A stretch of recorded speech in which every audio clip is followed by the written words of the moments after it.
முருகர் பக்தர்கள் எல்லாருக்கும் நான் ஒரு சிறப்பான வழிபாடு சொல்ல போகிறேன். அதுதான் வெற்றிலை தீப வழிபாடு. நம்ம மனசில் இருக்கிற வேண்டுதலை முருகர்கிட்ட கொண்டு செல்ல ஒரு சிறப்பான வழிதான் இந்த வெற்றிலை தீபம். இது எப்படி போடணும்னா, புள்ளி இல்லாத 6 வெற்றிலையை எடுத்துக்கோங்க.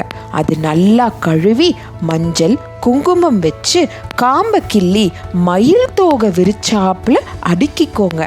அதற்கு நடுவில் ஒரு மண் விளக்கோ இல்லை அகல் விளக்கோ வச்சு கிள்ளின காம்பை அதுக்குள்ளே போட்டுக்கோங்க. எண்ணெய் ஊற்றி தீபத்தை ஏற்றுங்க. உங்கள் மனசில் இருக்கிற வேண்டுதலை முருகர்கிட்ட மனசார சொல்லுங்க.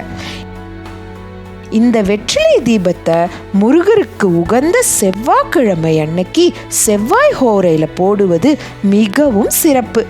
பொதுவாக செவ்வாய்க்கிழமை அன்னைக்கு செவ்வாய் ஹோரைங்கிறது காலையில் 6 மணிலேருந்து 7 மணி வரை, மதியம் 1 மணிலேருந்து 2 மணி வரை, இரவு 8 மணிலேருந்து 9 மணின்னு குத்து மதிப்பாக சொல்லுவாங்க.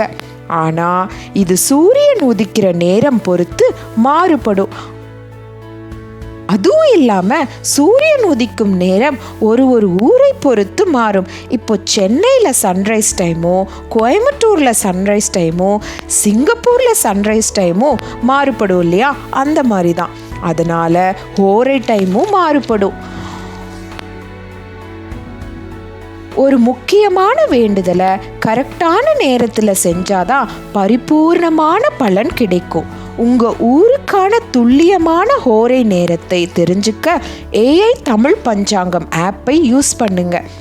AI தொழில்நுட்பம் மூலம் துல்லியமான பஞ்சாங்கம் மற்றும் ஹோரை நேரத்தை கொடுக்கும். அனைவரும் வெற்றிலை தீபமிட்டு முருகரின் பரிபூர்ணமான அருளை பெற்று நினைத்த காரியம் நிறைவேற எங்களுடைய மனமார்ந்த வாழ்த்துக்கள்.